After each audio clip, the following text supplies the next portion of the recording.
ആദർശിന്റെയും നയനയുടെയും ഇന്നത്തെ സ്റ്റോറിയിലേക്ക് എല്ലാവർക്കും സ്വാഗതം. അങ്ങനെ നന്ദു നല്ലൊരു അടി കൊടുക്കുന്നതോടു കൂടിയാണ് ഇന്നലെ അവസാനിച്ചത്. ഇന്ന് അതിന്റെ ബാക്കിയായിട്ട് എടി നീ എന്റെ കൊച്ചിനെ തല്ലോടിയെന്ന് ജാനകി ചോദിക്കുമ്പോഴേക്കും നന്ദു ആണെങ്കിൽ അവളെ ഇങ്ങനെ കഴുത്തിന് പിടിച്ച് താഴേക്ക് തള്ളിയിടുകയാണ്. താഴെ വീണുന്ന അനാമികനെ വയറിനിട്ട് നല്ല 3-4 ചവിട്ടും കൂടി നന്ദു കൊടുക്കുന്നുണ്ട്. എടി നീ എന്റെ കൊച്ചിനെ കൊല്ലോടിയും ചോദിച്ച് ജാനകി അനാമികയെ പിടിച്ച് എഴുന്നേൽപ്പിക്കുന്നുണ്ട്. നയനയാണെങ്കിൽ നന്ദുവിനെ പിടിച്ചു മാറ്റുന്നുണ്ട് കേട്ടോ. ഈ ഒരു സമയത്ത് അനിയാണെങ്കിൽ അതൊക്കെ നോക്കി മിണ്ടാതിരിക്കുന്നേ ഉള്ളൂ.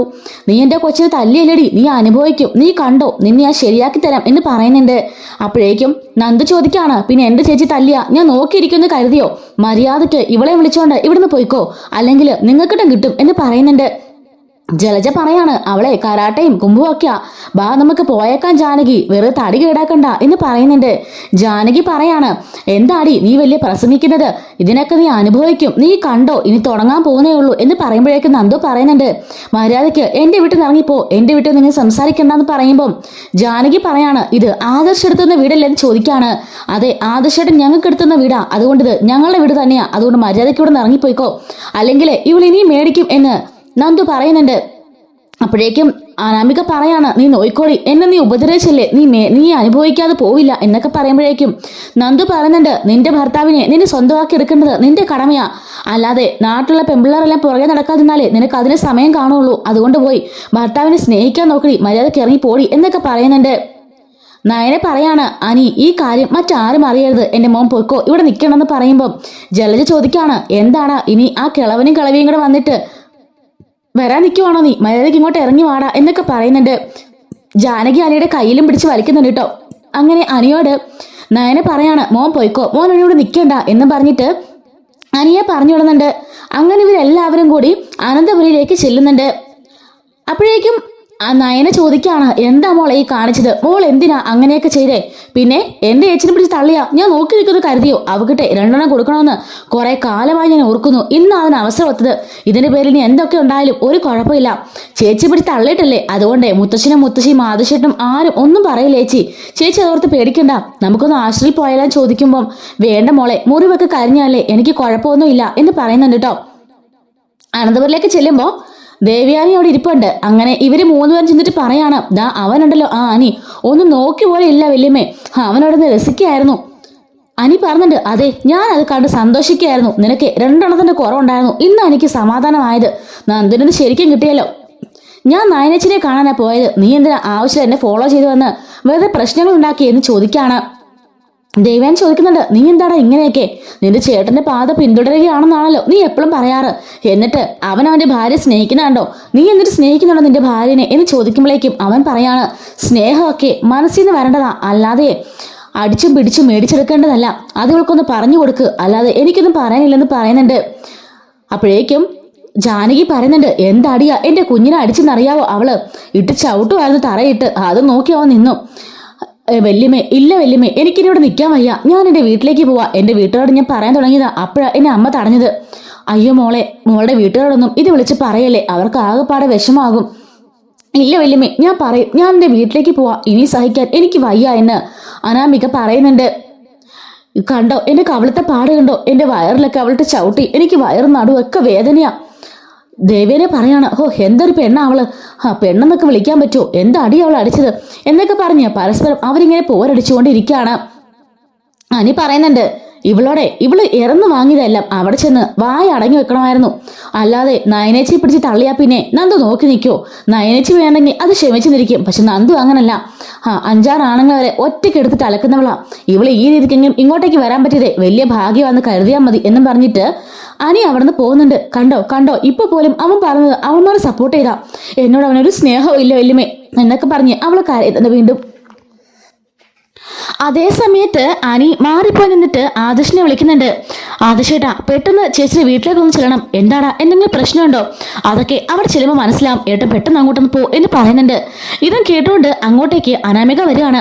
ഓഹോ, എന്നെ തല്ലിയതിരുന്നല്ലോ നിനക്ക് വിഷമം, ഇപ്പോഴും അവളെ തള്ളിയതിൽ നിനക്ക് വിഷമം അല്ലേടാ, നീ ഉടനെ വിളിച്ച് ചേട്ടനോട് പറയാൻ നിൽക്കുക അല്ലേടാ എന്നൊക്കെ ചോദിക്കുന്നുണ്ട്. അതെ എനിക്ക് വിഷമമുണ്ട്, ഏടത്തിന്റെ അവസ്ഥ എന്താണെന്ന് നിങ്ങൾക്കിപ്പോൾ അറിയില്ല എന്ന് പറയുന്നുണ്ട്. എന്താണ് അവളുടെ അവസ്ഥ, അതുകൊണ്ടാണ് ഞാൻ ചോദിച്ചത്, നിന്റെ ഏട്ടത്തെയാണോ അമ്മായിമ്മയ്ക്ക് കറല് കൊടുത്തേന്ന്. അനി പറയുന്നുണ്ട്, കരളല്ല വേണ്ടി വന്ന ചങ്കും മറിച്ചു കൊടുക്കും എൻ്റെ ഏട്ടത്തി, അത്ര നല്ല സ്വഭാവമാണെന്ന് പറയുമ്പോഴേക്കും അങ്ങോട്ടേക്ക് ജാനകി വരുന്നുണ്ട്. അല്ലടാ, ചങ്ക് പറിച്ചെടുക്കുക ചെയ്യുന്നത് അവള്. എൻ്റെ മോളെ ഈ അവസ്ഥയിലാക്കിയിട്ട് നീ വീണ്ടും അവളുമാരെ വിളിക്കുക അല്ലേ? അതെ, ഞാൻ ഇനിയും വിളിക്കും. ഞാൻ ആദർശമായിട്ടുണ്ട് വിളിച്ച് കാര്യങ്ങൾ പറഞ്ഞത്. ഞാൻ ഇനിയും പോകും. നിങ്ങളെ കൊണ്ട് ചെയ്യാൻ പറ്റുന്നതൊക്കെ ചെയ്തോ. എൻ്റെ ഏടത്തേക്ക് സുഖമില്ല, അതുകൊണ്ട് എൻ്റെ ഏടത്തിയെ കാണാനാണ് ഞാൻ പോയത്. അതിവിടെയുള്ള മുത്തശ്ശിക്കും അച്ഛനും ഏട്ടനും എല്ലാവർക്കും അറിയാം. അതുകൊണ്ട് എനിക്ക് ഒരു കുഴപ്പമില്ല, എന്നെ ആരും തെറ്റിദ്ധരിക്കത്തുമില്ല. പിന്നെ ഞാനൊരു മലയ്ക്ക് പോകാൻ മാറിയിരുന്നൊരു സ്വാമിയാണെന്ന് കരുതാതാ നിങ്ങളുടെ പല സമയത്ത് സംസാരം. അതൊന്ന് ഒഴിവാക്കിയ നന്നായിരിക്കും. അനാമിക പറയണം. ഇല്ലടാ, നിന്റെ മനസ്സ് നിറയെ അവളാ, അനുഭവിക്കാൻ കിടക്കുന്നയുള്ള എല്ലാം നിങ്ങൾ നോയിക്കോന്ന് പറഞ്ഞിട്ട് ഞാനിനി ഇവിടെ നിൽക്കാൻ പോകുന്നില്ലെന്ന് പറഞ്ഞിട്ട് ദേഷ്യപ്പെട്ട് അവൾ പോവാണ്. കണ്ടോടാ, എൻ്റെ മോള് പോകുമെന്ന് പറഞ്ഞ് കേട്ടോടാ. അവൾ പോവാണേ പോട്ടെ, അല്ലെങ്കിൽ തന്നെ അവൾ വന്ന് കയറിയപ്പോ തൊട്ട് ഈ വീട്ടിൽ പ്രശ്നങ്ങളാ. എൻ്റെ എടുത്ത് വന്നപ്പോ തൊട്ടല്ല, അവൾ വന്നപ്പോ തൊട്ടാ ശരിക്കുള്ള പ്രശ്നങ്ങൾ ആരംഭിച്ചേ.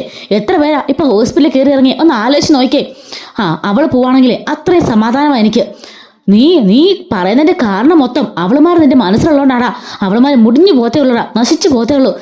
അമ്മ എന്തൊക്കെയാ അമ്മ ഈ പറഞ്ഞേ എന്നൊക്കെ ചോദിച്ചുകൊണ്ട് നിൽക്കുന്നുണ്ട്.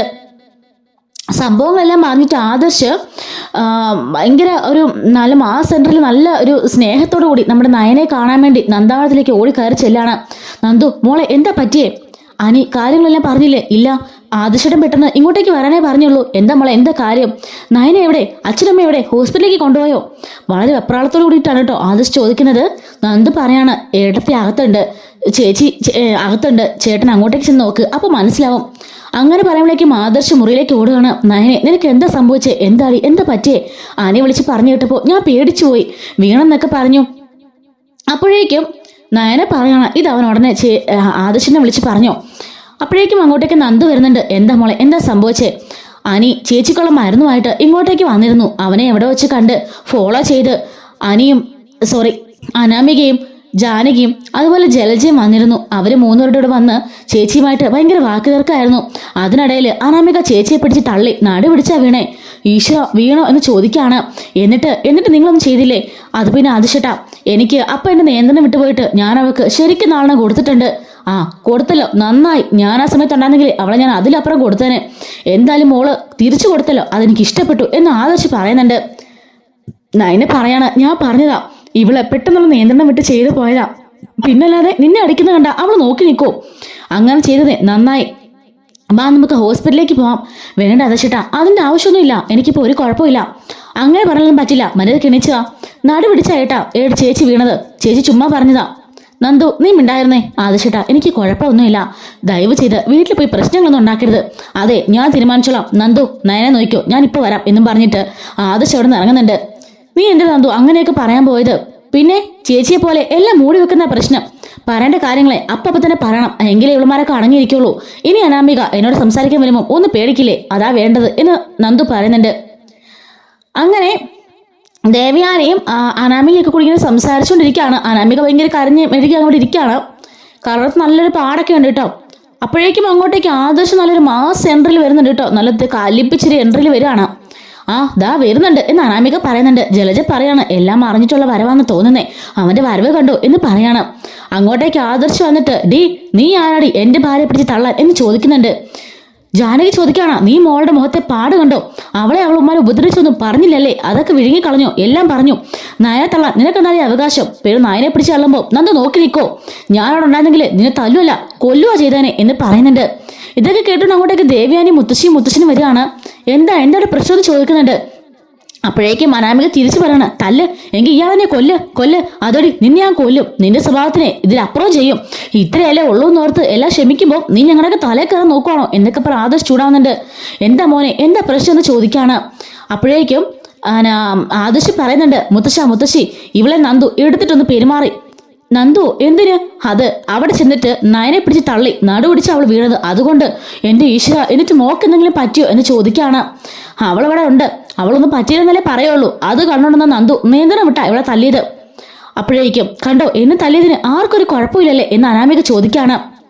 അപ്പോഴേക്കും മുത്തശ്ശൻ ചോദിക്കുന്നുണ്ട്, പിന്നെ അവളെ പിടിച്ച് തള്ളിയാല് നന്ദു നോക്കി നിൽക്കൂ?